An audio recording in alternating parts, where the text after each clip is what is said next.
하나님 말씀 보겠습니다. 요한계시록 4장 1절로 11절, 신약성경 404쪽 혹은 403쪽입니다.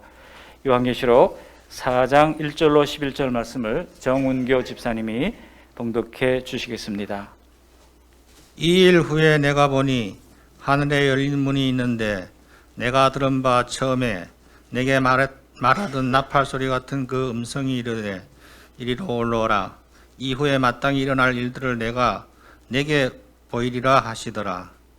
내가 곧 성령에 감동되었더니 보라, 하늘에 보좌를 베풀었고 그 보좌 위에 앉으신 이가 있는데 앉으신 이 모양이 벽옷과 홍보석 같고 또 무지개가 있어 보좌를 뚫는데 그 모양이 녹보석 같더라. 또 보좌에 둘러 24보좌들이 있고 그 보좌들 위에 24장로들이 흰옷을 입고 머리에 군관을 쓰고 앉았더라.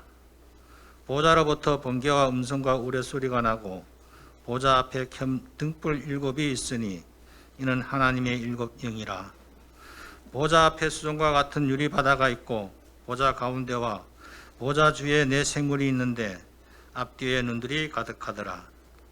그 첫째 생물은 사자 같고 그 둘째 생물은 송아지 같고 그 셋째 생물은 얼굴이 사람 같고 그 넷째 생물은 날아가는 독수리 같은데 4생물은 각각 6날개를 가졌고 그 안과 주위에는 눈들이 가득하더라. 그들이 밤낮 쉬지 않고 이르기를 거룩하다 거룩하다 거룩하다 주 하나님 곧 전능하신 이여 전에도 계셨고 이제도 계시고 장차 오실 이시라 하고 그 생물들이 보좌에 앉으사 세세토록 살아계시는 이에게 영광과 존귀와 감사를 돌릴 때에 24장로들이 보좌에 앉으신 이 앞에 엎드려 세세토록 살아계시는 이에게 경배하고 자기의 관을 보좌 앞에 드리며 이르되 우리 주 하나님이여 영광과 존귀와 권능을 받으신 것이 합당하오니 주께서 만물을 지으신지라 만물이 주의 뜻대로 있었고 또 지으심을 받았나이나 하더라. 아멘. 아멘. 옆 사람하고 한번 인사하시겠습니다. 오랜만에 오신 분들도 계신데 반갑습니다. 환영합니다. 인사하시겠습니다. 반갑습니다. 환영합니다. 요즘 우리가 요한계시록을 보고 있는데 잘 따라오고 계신가요? 잘 이해가 되시나요? 오늘 4장부터는 이제 미래에 될 일을 예언하고 있습니다. 이제 요한계시록 전체의 구조를 1장 19절이 아주 잘 요약해서 보여주고 있는데요. 내가 본 것과 이제 있는 일과 장차 될 일을 보이리라 그랬거든요. 그래서 1장이 본 것입니다. 그리고 2장과 3장 소아시아의 7교회 주시는 말씀이 이제 있는 일입니다. 그리고 4장부터 22장까지가 장차 될 일을 보여주고 있는데 결국은 하나님의 이제 환난과 삼중적 심판을 소개하고 있는 내용으로 기록되고 있습니다. 그래서 4장부터 주어지는 말씀을 많은 분들이 읽으면서 도대체 이게 무슨 말인가 당황하는 분들이 많습니다. 왜냐하면 계시록 4장부터 엄청난 환난이 나오고 또 하나님의 엄중한 심판이 기록되어 있기 때문입니다. 그러나 앞으로 전개되는 이런 환난에 대해서 오해하지는 마시기 바랍니다. 왜냐하면 장차 있을 이 환난은 단순한 벌을 내리신다고 하는 개념이 아닙니다. 왜냐하면 여러분 벌이라고 하는 것이 정말 뒤에 최후의 심판이 있는데 뭘 하나님께서 미리 더 내리시겠습니까? 아무리 악인이라 할지라도 단지 벌 주시기 위해서 존재하는 하나님이 아닙니다. 앞으로 오는 환난을 나중에 보시면 아시겠지만 인간의 탐욕과 죄악으로부터 발생하는 그런 이제 환난이 대부분입니다. 자연재난도 그렇고 전쟁도 그렇고 다 인간에게 내리는 이 모든 고통들이 사실 모두 사탄에 의해서 조장되는 것이라고 할 수 있습니다. 하나님은 창조주이실 뿐만 아니라 이제 섭리주이기도 하죠. 창조하고 가만히 내버려 두고 지구가 스스로 돌아가도록 한 것이 아니고 창조해 놓으시고 끊임없이 간섭하시면서 이제 운행하시는 것을 신학적으로 섭리주라고 얘기합니다. 섭리라고 이야기하거든요. 그러니까 하나님께서는 창조만 해놓고 열중시하고 계신 분이 아니고 계속해서 우리의 생활에 우리의 삶 가운데 간섭하시면서 말씀으로 환경으로 사람을 통하여 하나님의 메시지를 전하고 계시고 그 뜻대로 살아가도록 인도해 주신다고 하는 것입니다. 이것을 하나님의 보전 법칙, 하나님의 섭리 법칙이라고 하는데요. 만약 하나님께서 이렇게 보존하고 붙들고 계시던 것을 놓아버리시면 인간 세상은 자연히 대재앙과 고통에 빠질 수밖에 없을 겁니다.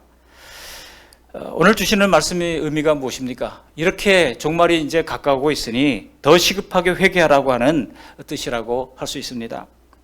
아마도 지금 우리가 겪고 있는 전 세계적인 코로나 재앙 같은 것들도 마찬가지입니다. 분명히 그런 의미가 있을 것입니다.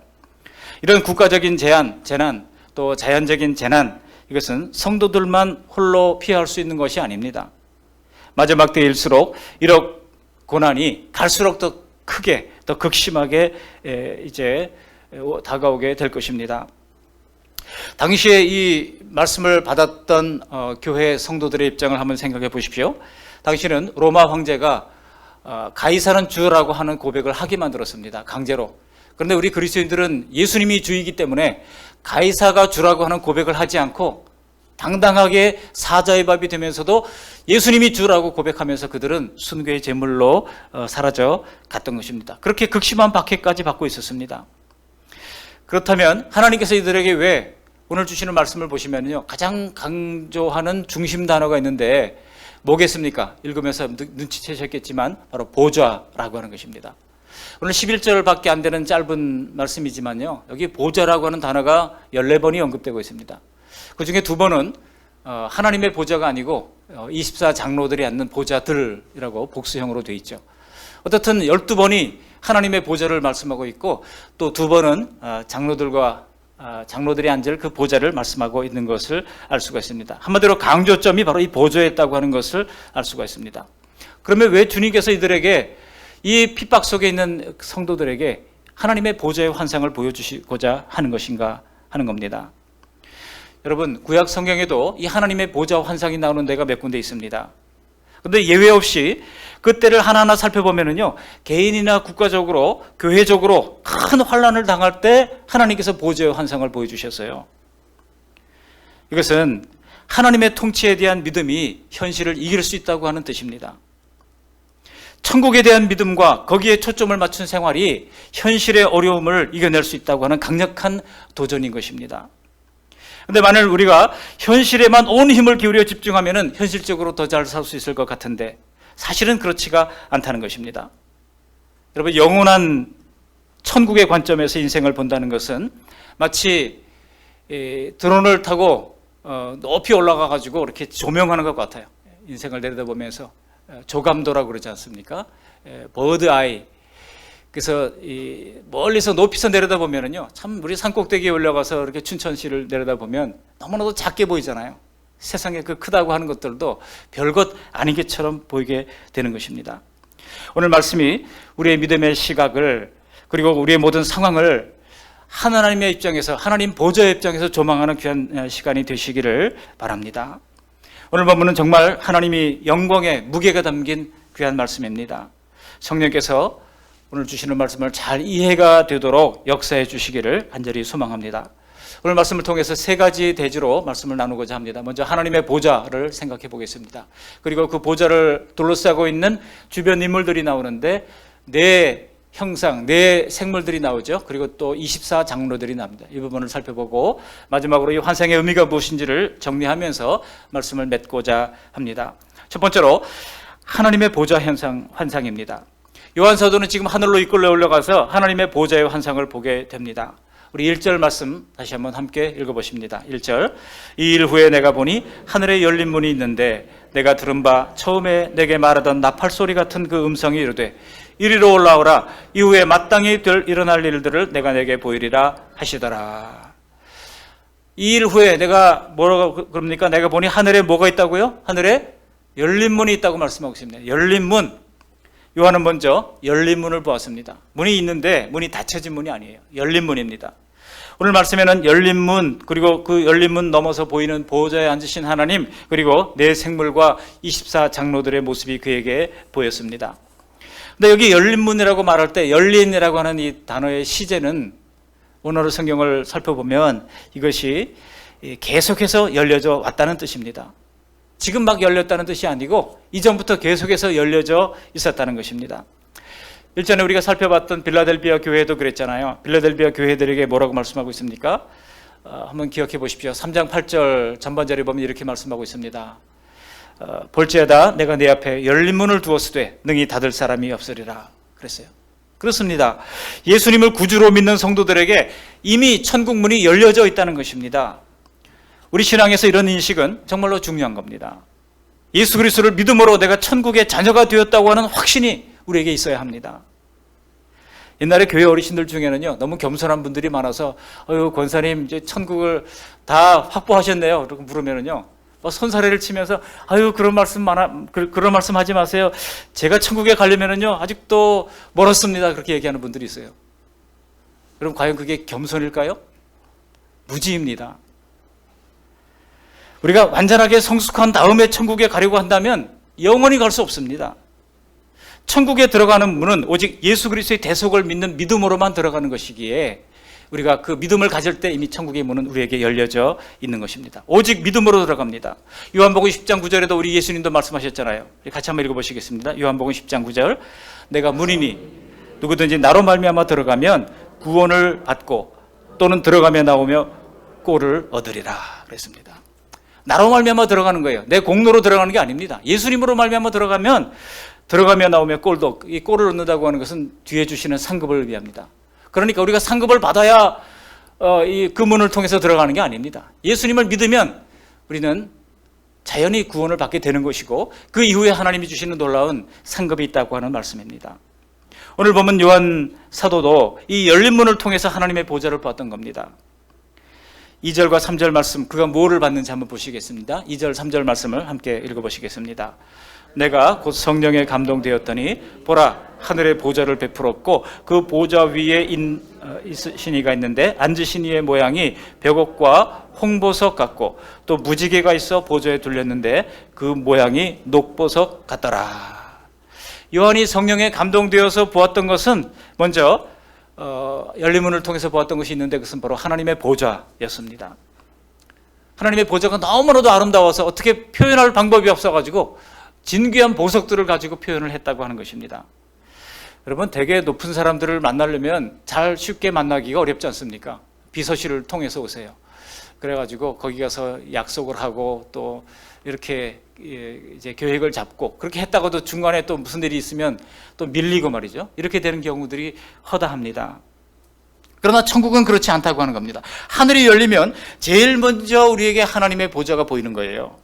성령으로 거듭나서 하늘이 열린 사람들에게 하나님의 보좌는 항상 그 머리 위에 있는 겁니다.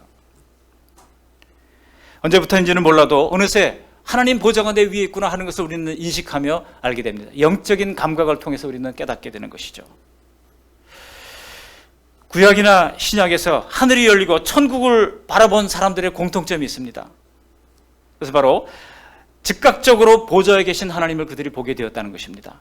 이사야가 그랬습니다. 에스겔이 그랬습니다. 또 스가랴가 그랬고 다니엘이 그랬습니다. 신약 성경에도 스데반 집사가 순교할 때 뭐라고 말씀하고 있습니까? 하나님의 보좌를 보았다고 말씀하고 있잖아요. 천국은 우리가 어디에 있든지 하나님의 보좌 앞인 것입니다. 우리가 기도할 때도 그렇잖아요. 느헤미야가 곧 하늘에 하나님께 묵도했을 때 그 하나님의 보좌를 보고 하나님께 잠시 간구를 드렸던 것입니다. 눈 감으면 즉각 하나님의 보좌 앞으로 나가는 겁니다. 지금 지구 반대편에서 기도하는 사람들의 기도도 주님께서 즉각 하나님 보좌에서 들으시고 응답해 주시는 것입니다. 천국에서뿐만이 아니죠. 지금 온 자연세계 만물들이 다 하나님의 보좌 앞에 있는 것입니다. 근거가 있냐고요? 있어요. 우리 예수님이 뭐라고 말씀하셨습니까? 마태복음 5장 35절에 보시면 맹세하지 말 것을 말씀하면서 땅은 하나님의 발등상입니다 그랬거든요. 땅으로도 맹세하지 말아라. 이는 하나님의 발등상이, 땅이 하나님의 발등상이라고 말씀하고 있는 겁니다. 땅도 하나님의 발등상이에요. 하나님의 보좌 앞에서 하나님께 드리는 것입니다. 지금 우리가 드리는 예배는 하나님의 보좌를 향하여 드리는 예배인 것입니다. 사람을 향해서 드리는 예배가 아닙니다. 하나님은 우리에게서 결코 멀리 계시지 않으십니다. 요한계시록 마지막 부분에 보면 요한계시록 22장 3절 4절에 보면 구원이 완성된 천국을 향하여 이렇게 말씀해주고 있습니다. 같이 한번 읽어보실까요? 22장 3절 4절 시작. 다시 저주가 없으며 하나님과 그 어린 양의 보좌가 그 가운데 있으리니 그의 종들이 그를 섬기며 그의 얼굴을 볼 터이요 그의 이름도 그들의 이마에 있으리라. 놀라운 것은 오늘 4장에서 나타난 보좌는 하나님의 보좌예요. 그리고 이제 5장으로 내려가면 어린 양이 그 보좌 옆에 서 있습니다. 그런데 22장에 보면은 하나님의 보좌도 있고 어린 양의 보좌도 함께 있어요. 이것을 볼 수가 있습니다. 즉 하나님의 보좌를 하나님께서는 어린 양 예수님에게 이제 그대로 이제 앉게 하셔서 그 하나님의 통치권을 이양하신 것을 볼 수가 있습니다. 지금 우리는 성령님 안에서 하나님의 보좌로 나가서 아버지와 교통을 하지만 그날에는 얼굴과 얼굴을 맞대어 보게 될 것입니다. 요한 사도는 이 영광에 가득 찬 하나님과 환상 중에 본 모든 것을 우리에게 전해줄 책임을 가지고 이 기록을 남기게 된 것입니다. 그런데 요한이 기록한 방식은요, 일종의 스케치했던 방식이라고 볼 수가 있습니다. 사진을 찍은 방식이 아니에요. 여러분, 사진을 찍으면, 사람의 인물을 사진을 찍으면 그 얼굴에 머리카락 또 뭐 이 주름 하나하나 다 보이잖아요. 그렇게 세세하게 세밀화 정밀화를 그린 것이 아니고, 우리가 어떤 사람을 딱 볼 때 그림을 그리려고 그러면 그 사람의 특징이 먼저 기억나잖아요. 그분은 곱슬머리, 아니면 왕코, 혹은 뭐 찢어진 눈, 이렇게 딱 어떤 특징을 가지고 그려야 되잖아요. 그런 것처럼 중요한 것을 강조하고자 하는 것만 강조해서 기록한 것이 요한계시록의 묵시의 기록 방법인 것입니다. 외모로 사진처럼 그대로 묘사한 것이 아니라 아주 본질과 특징을 전달하는 것이 요한계시록을 기록했던 이 기록자의 특징이라고 하는 것입니다. 요한 사도가 하나님을 어떻게 묘사를 하고 있습니까? 그 하나님의 특징을, 그 본질적 특징이 무엇인지를 2절과 3절에서 소개를 하고 있는 겁니다. 우리 다시 한번 2절과 3절을 다시 한번 읽어보면서 하나님의 모습을 여러분 마음속으로 한번 상상해 보시기 바랍니다. 시작. 내가 곧 성령에 감동되었더니 보라, 하늘의 보좌를 베풀었고 그 보좌 위에 앉으신 이가 있는데 앉은 신이의 모양이 벽옥과 홍보석 같고 또 무지개가 있어 보좌에 둘렸는데 그 모양이 녹보석 같더라. 보석들이 막 나오는 거예요. 벽옥, 제스퍼라고 그러고, 홍보석, 까르넬리안이라고 그러고요. 또 녹보석, 에메랄드, 이런 보석들로 장식된 그 보좌의 모습을 소개하고 있습니다. 하나님의 모양을 그렇게 소개하고 있는 겁니다. 그러니까 당시 요한의 눈에 비친 이 하나님의 모습은요, 그가 도저히 인간의 말로는 형용할 수가 없어가지고 아주 고귀한 보석으로 밖에 표현할 수가 없었던 아주 신비로운 모습이었다고 하는 것입니다. 이사야 40장 18절에도 보시면 이렇게 말씀하고 있습니다. 그런즉 너희가 하나님을 누구와 같다 하겠으며 무슨 형상으로 그에게 비기겠느냐 그랬어요. 하나님의 형상을 우리가 감히 표현하기가 어렵다는 것입니다. 영이신 하나님을 세상의 피조물들이 그것을 감히 표현하기가 어렵다는 뜻이죠. 여러분, 우리는 하나님의 속성을 이미 잘 알고 있습니다. 하나님의 소위 말하는 이 공유적 속성, 하나님과 사람에게 동일하게 우리에게 허락해 주신 거룩과 의로움과 진실함과 또 사랑함과 이제 선하심, 이런 것들을 하나님께서 우리에게, 사람에게도 또 하나님께도 동일하게 부여해 주신 것이라서 우리가 공유적 속성이라고 말합니다. 그러나 하나님만 가지고 계신 속성이 있는데 그것이 비공유적 속성, 하나님의 절대적 속성으로서 하나님의 전지성, 전능성, 또 무소부재성, 이런 것들을 우리가 얘기할 수 있습니다. 사복음서에서 배웠던 예수님의 인격과 성품, 이것이 우리 하나님에게도 동일하게 가지고 계신 것을 알 수가 있습니다. 이것은 오직 성령과 성령의 강림을, 성령의 감화를 통해서만이 알 수가 있는 것입니다. 보좌 앞에는 타오르는 7불과 또 성령 하나님이 계시다고 묘사하고 있는데요. 7등불, 여기 5절 말씀을 같이 한번 읽어보실까요? 5절입니다. 시작. 보좌로부터 번개와 음성과 우레소리가 나고 보좌 앞에 켠 등불 7이 있으니 이는 하나님의 7영이라. 이 켠 등불 7이 뭐라고요? 성령이라고 하는 거예요. 하나님의 7영이라. 7이라고 하는 것이 완전수이기 때문에 바로 완전하신 하나님의 성령이 하나님의 보좌를 호위하고 있다고 하는 사실을 알 수가 있습니다. 성령 하나님은 하나님 보좌에서 온 세상에 충만하게 역사하시는 하나님이신 것입니다. 우리가 예수님을 영접할 때에 성령께서 우리 안에 들어오신다고 하는 것은 성령께서 그냥 작게 우리의 머리에 혹은 우리의 가슴에, 우리 어깨에 이렇게 들어오시는 것이 아닙니다. 하나님 보좌에 계신 성령께서 온 세상을 덮으실 만큼 크신 성령님이신데 내 안에까지 그 생명과 함께 이미 임하여 계시다고 하는 것입니다. 우리가 예수님을 구주와 주님으로 믿고 영접하는 그 순간 성령께서 우리 가운데 밀려 들어오신다는 것입니다. 그렇다면 여러분, 4장에서 나오는 이 보좌의 모습을 한번 상상해 보십시오. 거기에 성삼위 하나님 가운데 누가 빠졌어요? 누가 빠졌습니까? 성자 하나님 있잖아요. 보좌에 앉으시니. 그리고 성령 하나님 있잖아요. 일곱 등불. 근데 누가 빠졌어요?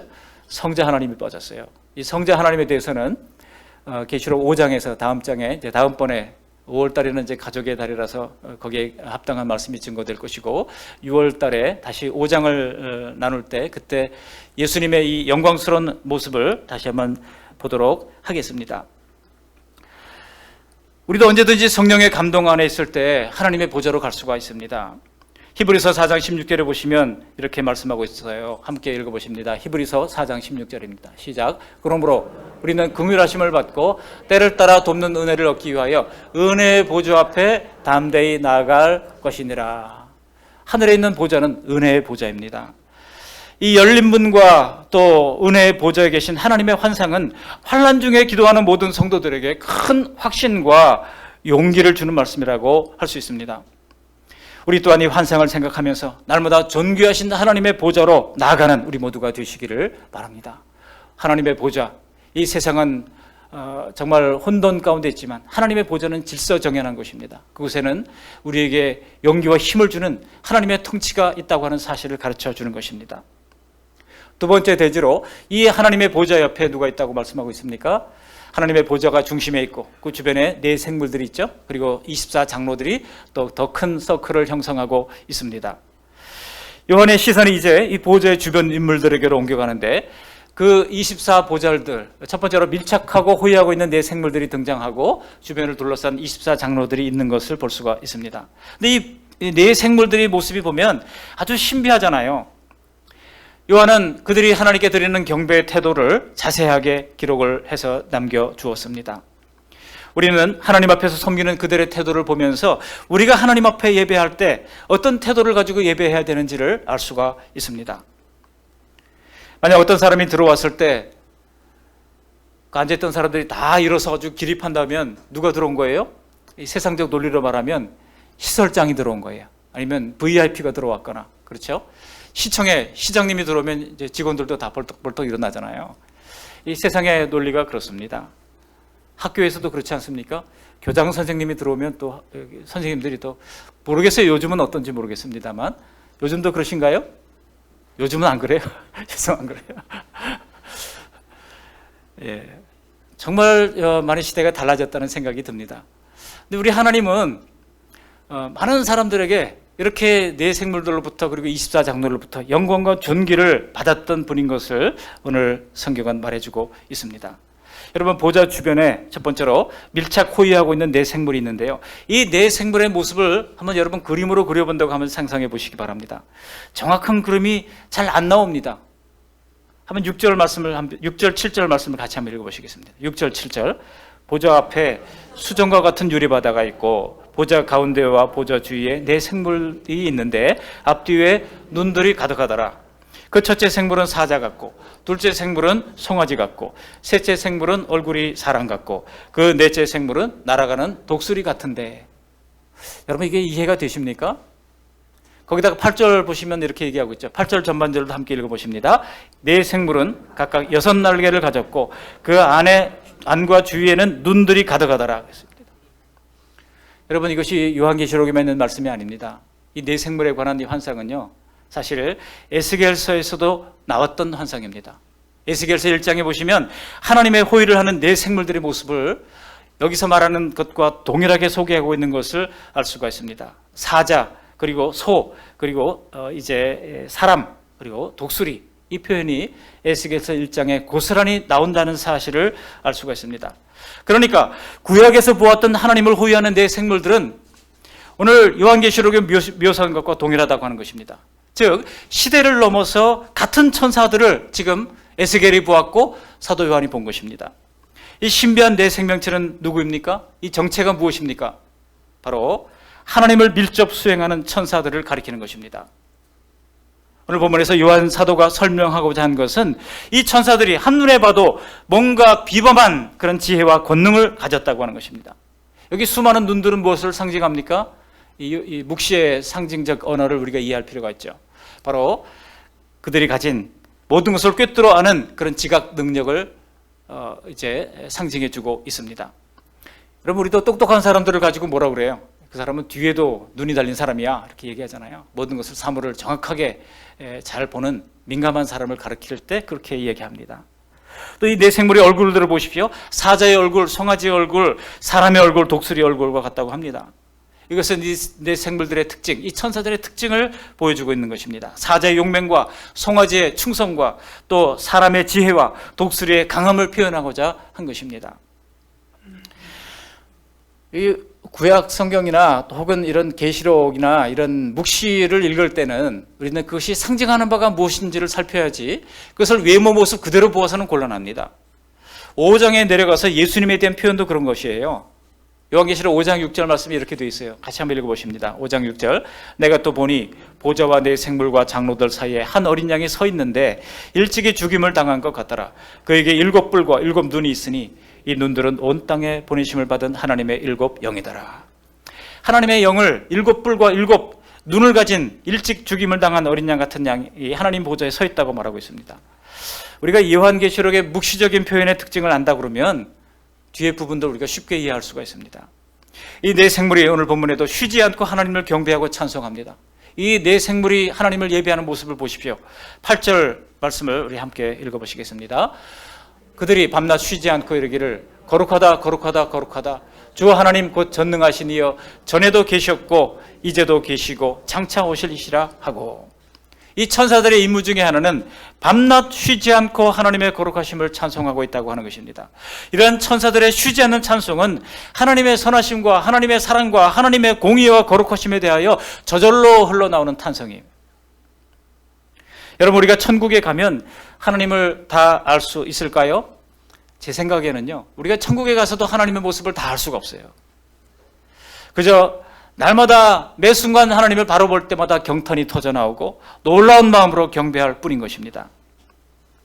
종종 이런 질문을 하신 분들이 있어요. 아무리 하나님이시라 그래도 우리가 어떻게 밤낮 24시간 찬송만 할 수 있겠습니까? 그런데 여러분, 우리 하나님은요, 우리가 하나님을 바라본 순간 그렇게밖에 할 수 없으신 하나님이십니다. 이러한 상황은 마치 지금 어떤 연예인들을 좋아하는 사람들을 우리가 뭐 팬데믹 이렇게 얘기를 하는데요. 여러분, BTS의 팬을 뭐라고 그래요? 아미라고 그러잖아요. 이 아미들이 보면은 7명의 이름을 다 꿰고 있어요. 뭐 RM, 뭐 B, 또 누가 있습니까? 뭐 진, 정국, 슈가, 제이홉 뭐 등등. 누가 빠졌어요? 지민이. 예. 그리고 얼마나 그 사람들이 뭐를 좋아하는지, 취미가 뭔지, 좋아하는 음식이 뭔지, 옷은 어떤 것을 즐겨 입는지, 또 그들이 출연했던 뭐 인터뷰했던 기사나 이런 것들을 빠짐없이 스크랩을 해가지고 모아두고 있고, 또 어떻게 그 주소를 알았는지요? 그 집집마다 산더미처럼 그냥 그 선물들이 쌓이고 있는 모습을 봅니다. 저는 누구 팬이 되어본 적이 한 번도 없기 때문에 잘 이해가 되지 않지만은, 정말 누군가 위대한 어떤 사람을 흠모한다고 하는 것이 저 정도인가 생각해 봅니다. 근데 여러분, 천국에서 영원히 섬기게 될 하나님과 주 예수님에 대한 경배가 바로 그런 마음보다 못하겠습니까? 게다가 여기서 나오는 네 생물이나 24장로들은 정말 하나님께 갚을 수 없는 은혜를 받았다는 것입니다. 그래서 이 네 생물이 하나님께 영광과 존귀만 돌리는 게 아니에요. 우리가 영광과 존귀를 받으시기에 합당하신 하나님, 그렇게 기도를 하는데요, 실제로 이 네 생물들과 24장로들은 영광과 존귀만 들렸던 게 아닙니다. 뭐를 더 돌렸습니까? 우리 9절 말씀을 함께 읽어보시겠습니다. 9절. 그 생물들이 보좌에 앉으사 세세토록 살아계시는 이에게 영광과 존귀와 감사를 돌릴 때, 뭐를 돌렸다고요? 마지막에 감사를 돌렸다는 겁니다. 천사들도 우리와 같이 하나님의 구원의 은혜에 대해서 감사하다고 하는 것입니다. 우리가 아시다시피 하나님은 피조물들을 그저 맹종하게 만들어 두신 하나님이 아닙니다. 태양만 감아놓으면 그냥 펄짝펄짝 뛰는 그런 완구를 만들어 놓은 것이 아닙니다. 자유롭게 복을 누리는 존재이면서도 하나님의 하나님 되심을 스스로 기쁨으로 순종하도록, 자유의지를 가지고 순종하도록 하나님께서 그들에게 자유의지라고 하는 것을 넣어주신 일종의 위험천만한 도박을 하신 겁니다. 만약 하나님이 배터리에 의해서 돌아가는 장난감이 찬양한 그 찬양을 우리가 드린다면 하나님께서 그것을 기쁘시게 여기겠습니까? 우리 하나님은요, 사람에게만 이 자유의지를 주신 분이 아닙니다. 천사들에게도 이 자유의지를 주셨어요. 그렇기 때문에 반역하는 천사가 나타난 겁니다. 루시퍼 같은 반역하는 천사가 나타난 겁니다. 그렇다면 지금 보좌 앞에서 하나님을 찬양하는 이 천사들은 어떻게 반역한 천사 무리에 가담하지 않게 됐을까요? 그것을 알 수 있는 힌트가 놀랍게도 디모데전서 5장 21절에 나옵니다. 우리 같이 한번 읽어보시겠습니다. 디모데전서 5장 21절. 하나님과 그리스도 예수와 택하심을 받은 천사들 앞에서 내가 엄히 명하노니 너는 편견이 없이 이것들을 지켜 아무 일도 불공평하게 하지 말며. 지금 사도 바울이 에베소 교회를 담임하고 있는 디모데에게 편지를 보냈을 때 그 천사에 대하여 한마디 더 했어요. 뭐라고요? 택하심을 받은 천사들이라고 하는 것입니다. 그들이 왜 반역하는 무리에 가담하지 않았습니까? 하나님이 택하셨기 때문이라고 하는 겁니다. 여러분들이 왜 믿습니까? 왜 예수 그리스도를 구주와 주님으로 믿어 영접하고 하나님의 자녀가 되었습니까? 하나님이 만세전에 택하셨기 때문입니다. 우리 옆 사람에게 한번 이렇게 얘기해 보십시오. 당신은 만세전에 택하심 받은 성도입니다. 시작. 하나님, 당신은 만세전에 택하심 받은 성도입니다. 믿으십니까? 하나님께서 택하셨다는 거예요. 천사들도 택하셨기 때문에 지금 하나님을 이렇게 찬양할 수밖에 없다고 하는 것입니다. 하나님의 특별한 은혜로 본분을 지키도록 하나님께서 붙들어 주셨기에 그들은 감사하며 찬양을 돌리고 있는 것입니다. 그러니 어떻게 감사하지 않을 수가 있겠습니까? 여러분, 우리도 그렇잖아요. 그 은혜로 택함 받아 예수님의 구주로 믿고 구원받은 존재가 된 것 아니겠습니까? 그 다음 24장로들도 마찬가지예요. 우리 24장로들도 보겠습니다. 여기 24장로들은 하나님 앞에 엎드려서 자기의 금관을 벗어드리면서 찬양을 했다고 되어 있습니다. 24장로들이 누구일까요? 오늘 본문에서 그들에게서 알 수 있는 것은 그들은 보좌에 앉았다는 것입니다. 보좌들에 앉았다는 겁니다. 하나님과 더불어 통치하는 그 통치자로 부름을 받았다는 뜻이죠. 그리고 흰 옷을 입었다고 말씀합니다. 거룩하다고 하는 뜻이고, 금관을 썼다고 하는 것은 함께 보좌에 앉았다는 것과 마찬가지로 하나님이 함께 공동 통치를 하도록 이들을 위임했다고 하는 뜻입니다. 이것은 그동안 우리가 배워왔던 성경을 근거로 하자면 구원받은 성도들을 가리키는 것입니다. 24라고 하는 이 숫자는 구약의 12지파를 상징하는 표현이고, 또 신약의 12사도를 합한 것입니다. 그러니까 구약의 성도와 신약의 성도들을 상징적으로 표현해 주는 것이 바로 24장로들이라고 하는 것입니다. 그렇게 구약과 신약의 성도들이 다 함께 하나님을 경배하고 찬양한다고 말씀하고 있는 것입니다. 우리 예수님께서도 이기는 자는 나와 함께 보좌에 앉을 것이다, 보좌에 앉을 것이다 그랬잖아요. 어디 있습니까? 계시록 3장 21절에 있어요. 계시록 3장 21절 함께 읽어보십니다. 이기는 그에게는 내가 내 보좌에 함께 앉게 하여 주기를 내가 이기고 아버지 보좌에 함께 앉은 것과 같이 하리라. 우리도 보좌에 앉을 수 있습니다. 우리도 하나님의 말씀을 따라 날마다 승리할 때 하나님께서는 보좌에 앉게 해주신다고 하는 놀라운 약속을 하고 계신 것입니다. 흰옷은 어린 양의 피로 깨끗하게 된 의의 옷입니다. 요한계시록 7장 14절에서 말씀하고 있죠. 또 이기는 그에게는 생명나무 열매를 주신다고 2장 17절에서 말씀하고 있습니다. 2장 7절이죠. 2장 7절. 이런 내용들을 종합해 본다고 하면 24장로들은 성도들을 대표하는 상징적인 인물임을 알 수가 있습니다. 오늘 사도 요한이 받았던 환상과 계시는 어떤 실제를 바탕으로 강조하고자 하는 것을 두드러지게 보여주시는 이 묵시의 표현 방법인 것을 우리가 기억할 필요가 있습니다. 그 24장로들이 하는 일이 있습니다. 그들이 무엇을 합니까? 우리 10절 말씀을 함께 보십니다. 10절. 24장로들이 보좌에 앉으신 이 앞에 엎드려 세세토록 살아계시는 이에게 경배하고 자기의 관을 보좌 앞에 드리며 이르되. 그들은요, 자신들에게 내려주신 이 금관을 다시 하나님께로 돌려드립니다. 다시 하나님께 왜 그럴까요? 이것은요, 그들의 누리는 영광이 다 하나님의 은혜로 되었다고 하는 것을 보여주기 때문입니다. 분명 24장로들은 세상에서 진실되게 하나님을 섬겼던 성도들일 겁니다. 그동안 희생하면서 예수님을 따랐던 사람들입니다. 환난과 핍박 중에서도 예수님을 배반하지 않았던 사람들일 겁니다. 그런데 천국에서 그들이 누리게 될 것들을 보니까 자신들이 한 일들에 비해서 너무나 과분하다고 하는 것입니다. 여러분, 우리도 노력한 것 이상의 지나친 대우를 받거나 상을 받게 되면 좀 민망하잖아요. 사양하잖아요. 손사래를 치면서 제가 뭘 하면서 그러잖아요.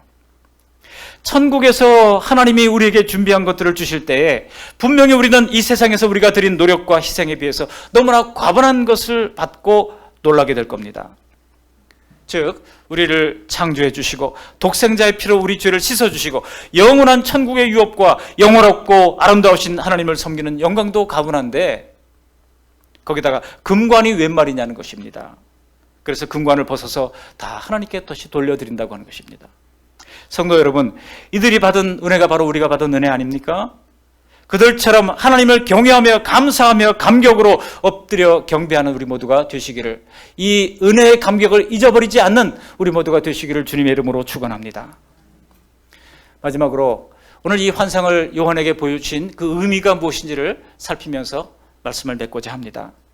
이렇게 열린 문과 보좌에 앉으신 하나님, 또 네 생물과 24장로들의 경배 환성을 통해서 우리에게 주시는 교훈이 있습니다. 이게 굉장히 중요합니다. 여러분, 이 사도 요한이 편지를 쓸 때의 편지의 최초의 수신자들은요, 로마의 네로 황제가 기독교인들을 핍박할 때와는 비교도 할 수 없는 엄청난 핍박 아래에 있었습니다. 바로 도미시안 황제가 기독교인들은 잡아 죽여도 좋다, 기독교인들을 죽여도 살인죄를 적용하지 않는다, 이런 법을 만들어가지고 공포를 했을 때 어마어마하게 많은 기독교인들이 가이사를 주라고 고백하려느냐 아니면 예수를 주라고 고백하느냐, 그 둘 쪽에서 생사가 갈리는 문제 속에서도 그 핍박을 당하면서 그들은 이제 타협을 하지 않았습니다. 목숨을 거머쥐고 운명을 뒤바꿀 수 있는 그 황제가 그들에게 얼마나 두렵고 얼마나 무서웠겠습니까? 그 두려운 모습이 어떤 모습일까 제가 잠시 상상해 봤어요. 말하자면 저 북한의 지금 독재자 김정은과 같은 겁니다. 자기의 이복 동생들을 말이죠, 독극물을 사용해서 막 죽이지를 않나 말이죠. 그런가 하면 충성스러운 사람을 고사포로 막 죽이지를 않나. 김정은 옆에 가까이 가면 갈수록 고위직들이 얼마나 두려움에 떠는지 모릅니다. 그러니까 자기의 손잡볼 되는 그런 독재자 앞에 무릎을 꿇어가지고 교시를 받고 말이죠. 그 앞에서 웃을 때도 입을 가리고 웃고 말이죠. 그 할아버지 때는 뻘 되는 분들이 말이에요. 그 장성들이 그렇게 하잖아요. 그리고 박수를 칠 때도 그 호의천국 해가지고 호의천국 사람들이 눈을 본다 그러잖아요. 누가 박수를 제대로 치는가. 그러니까 설렁설렁 치면 그거는 이제 숙청 대상인 겁니다. 그러니까 살기 위해서라도 칠 수밖에 없는 상황입니다. 그 앞에서 내가 예수 믿겠다, 나는 기독교인으로 죽겠다, 여러분 그게 얼마나 두려운 일이겠습니까? 요한의 환상이 무엇을 보여줍니까? 지금 그런 상황이에요. 그 도미시안 황제의 엄중한 핍박 속에서도 고난 가운데 있는 이 성도들에게 이 보좌의 환상을 보여주신 이유가 있습니다. 그럼에도 불구하고 지금 세상은 그렇지만, 세상은 기독교인들을 향하여 손가락질을 하지만, 그럼에도 불구하고 세상을 통치하시고 다스리시는 분은 보좌에 계신 완전하신 하나님이시라고 하는 것입니다. 하나님은 악을 심판해서 영벌에 가둘 것이고, 성도들은 하나님의 품 안에서 영원한 복을 누리게 하실 것입니다. 그러니 아무것도 두려워하지 말라는 것입니다. 설령 목숨을 잃는다 할지라도 그 영혼은 천국에서 하나님 보좌 품에 안기게 될 것이라고 하는 이 사실인 것입니다. 때때로 우리 역시 두려운 환경에 빠질 때가 있잖아요. 뉴스를 보니까 코로나로 수십 년 동안 운영해왔던 가게 문을 닫아야 하는 그 점포 주인의 눈물을 봤습니다. 또 어쩌다 큰 빚을 지고 빚더미에 깔려서 죽을 것 같은 고통을 겪고 있는 사람들이 있습니다. 때로는 정말 호되게 악한 사람을 만나가지고 그 관계 속에서 빠져나오지 못하는 트랩에 빠져있는 절망감을 느끼는 사람들이 있습니다. 또 어떤 사람들은 고치기 힘든 병에 걸려가지고 그 병이 나를 집어삼킬 것 같은 두려움 가운데 있는 사람들이 있습니다. 또 우리 청년들은 해도 잘 되어지지 않는 취업의 문 때문에 꽉꽉 막혀있는 나의 미래를 헤어날 수 없는 덫처럼 고통 가운데 있는 우리 청년들이 있습니다. 이런 것들은요, 우리를 무겁게 억누릅니다. 그런데요, 그 문제들이 죽이기 전에 우리는 코로나 블루라고 그러잖아요. 이 불안과 우울감으로 먼저 죽습니다. 그런 죽을 지경이 되는 겁니다. 그렇지만 여러분, 오늘 본문에서 말씀해 주시는 것이 바로 그것입니다. 그럼에도 불구하고 하늘의 보좌가 있다는 겁니다. 열린 문을 통하여 하나님께서 통치하신다고 말씀하고 있는 것입니다. 내가 이 문제를 들고 하나님 보좌 앞으로 담대히 나가지 못한다면 이런 시련을 우리는 이겨낼 수가 없습니다. 그런데 성령님의 역사, 성령님의 감화 없이는 우리는 그 열린 문을 열어 제낄 수가 없습니다. 예수님을 구주로 영접할 때만이 성령께서 오셔서 하늘문을 열어주시는 것입니다. 구원받은 성도들은 하늘문이 우리 머리 위로 항상 열려있는 사람들입니다. 그래서 수시로 하나님 보좌 앞으로 나가게 되는 것이고 기도 중에 하나님과 인격적 사귐을 누리게 되는 것입니다. 그런데 만일 우리가 이것을 확신하지 못한다면 그 신앙생활이 무슨 힘이 있겠습니까? 만일 우리가 예수님을 영접했고 열린 문과 보좌에 계신 하나님을 믿는데도 항상 연약한 상태인 이유는 무엇입니까? 제가 생각해 이것은요, 말씀을 실천하지 않기 때문에 그렇습니다. 말씀대로 뭔가를 실제로 따라가고 행동으로 옮기려고 할 때 비로소 우리는 강한 그리스도인이 될 수 있습니다. 단 하나의 계명만이라도 한 주간 동안 한번 여러분 실천해 보시기 바랍니다. 매일 지켜야 되겠다고 정하고 지켜보시기 바랍니다. 적어도 내가 하루에 20분 이상은 기도해야 되겠다, 혹은 30분 이상은 기도해야 되겠다 한번 결정하시고 결심하시고 한번 실천해 보시기 바랍니다. 단 하나의 계명이라도 매일 내 마음속에 새기고 지키겠다 결단하고 지켜가는 과정 가운데 매일 그렇게 나 자신과 싸우고 내 죄성과 싸우고 내 속에서 일어나는 모든 악한 세력들과 싸워가는 그 싸움 속에서 우리는 강하게 연단되어질 것이기 때문입니다. 만일 요한계시록의 교회들이 말씀을 실천하지 않았다고 하면 그들은 그 엄혹한 박해에 맞서서 승리할 수 없었을 겁니다. 혹시 여러분 열린 천국과 그 뒤에 보이는 하나님의 보좌가 믿어지지도 않고 보이지도 않는다고 하면 지난주에 우리가 봤던 것처럼 라우디게아 교회에 주신 말씀처럼 예수님을 우리는 영접하셔야 합니다. 영접하는 자 곧 그 이름을 믿는 자들에게는 하나님의 자녀가 되는 권세를 주셨다고 그랬어요. 사도행전 2장 38절에도 보면 베드로가 이르되 너희가 회개하여 각각 예수 그리스도의 이름으로 세례를 받고 각각 받아야 됩니다. 우리 삼촌이 목사님이기 때문에 나는 혜택을 받을 수 있을 거라는 생각은 조금도 하지 마십시오. 우리 내 친구 중에 전도사가 있다고 내가 혹시 혜택을 받을 수 있지 않습니다. 각각 우리가 하나님 앞에 나가야 합니다.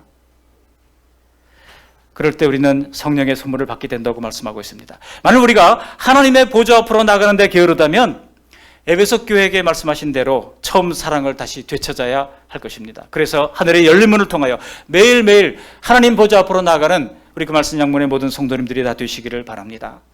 히브리서 13장 6절은 이렇게 말씀합니다. 같이 한번 읽어보실까요? 히브리서 13장 6절. 그러므로 우리가 담대히 말하되 주는 나를 돕는 이시니 내가 무서워하지 아니하겠노라. 사람이 내게 어찌하리요. 여러분 어려움을 일을 당할 때 한번 외쳐보시기 바랍니다. 사람이 내게 어찌하리요. 나를 괴롭게 하는 사람들이 있잖아요, 주변에. 그럴 때 여러분 하나님께 기도하면서 사람이 내게 어찌하리요 한번 외쳐보시기 바랍니다. 이상하게 하나님께서 힘을 주시고 넉넉히 이겨나갈 수 있는 은혜를 베풀어 주시고 큰 문제라고 여겼던 것도 작은 동산처럼 만만하게 보이게 될 겁니다. 그러므로 모든 일들이 내 성미대로 잘 안 된다 할지라도 내 원하는 계획대로 잘 안 된다 할지라도 조급한 마음에 흔들리지 마시고 하늘 보좌에서 지휘하시고 나를 인도하시는 완전하신 하나님을 신뢰하시면서 잘 따라가는 우리 모두가 되셔야 할 것입니다. 우리는 보좌를 둘러싼 24장로들처럼 보좌 앞에 내 생물들처럼 똑같은 은혜를 입었던 사람들입니다. 또 그들처럼 영광스러운 천상 예배에 참여할 사람들입니다. 물론 이 땅에서도 예배는 시작됐습니다. 어디서든 우리는 그 영광의 보좌에 계신 하나님과 주 예수님만 경배하게 될 것입니다. 많은 열심히 있는 성도들이 단지 교회 조직에 충성하면서도 정작 하나님을 경배하지 못한다면 이건 너무나 안타까운 일이죠. 천국 근처에서만 왔다 갔다 하고 들어가지 못한다면 얼마나 참 불쌍한 영혼이겠습니까? 그러나 우리를 탄압하는 것들이든 우리가 아끼고 사랑하는 것들이든 어느 것도 하나님보다도 두려워하거나 하나님보다도 경배할 대상이 없습니다. 우리에게 부모로서 자녀를 아끼고 사랑하도록 하신 그 하늘의 아버지 하나님, 그분이야말로 우리의 날개를 받쳐주는 바람이시고 힘이 빠져 축 처진 우리의 어깨를 세워주시는 하나님이십니다. 그리고 우리가 쓰러졌을 때 독수리 날개로 업고 나르시는 나의 아버지가 되십니다. 이런 하나님과 주 예수님만을 영원히 경배하고 충성을 다하는 저와 여러분들이 다 되시기를 주님의 이름으로 축원합니다. 아멘. 고맙고 감사하신 하나님, 날마다 귀한 주님의 말씀 들려주신 것 감사합니다. 오늘 보좌에 앉으시니 그 하나님의 보좌를 보면서 세상의 엄혹한 환경 가운데 있다 할지라도 낙심하지 말게 하시고 그 하나님이 여전히 통치하심을 신뢰하면서 하나님의 새로운 탈출구를 찾을 수 있도록 은혜를 베풀어 주시옵소서. 하나님, 또 보좌의 주변 인물들, 내 생물들이 그랬고 24 장로들이 그랬던 것처럼 세세토록 계신 영원하신 그 하나님을 영광 돌리며 존귀를 돌리며 감사를 돌렸던 것처럼 우리도 영광과 존귀와 감사를 하나님 앞에 돌릴 수 있는 믿음의 백성 다 될 수 있도록 도와주시고, 주신 말씀을 날마다 삶 속에서 실천할 수 있도록 은혜를 베풀어 주시옵소서. 예수님 거룩하신 이름으로 감사하며 기도합니다. 아멘.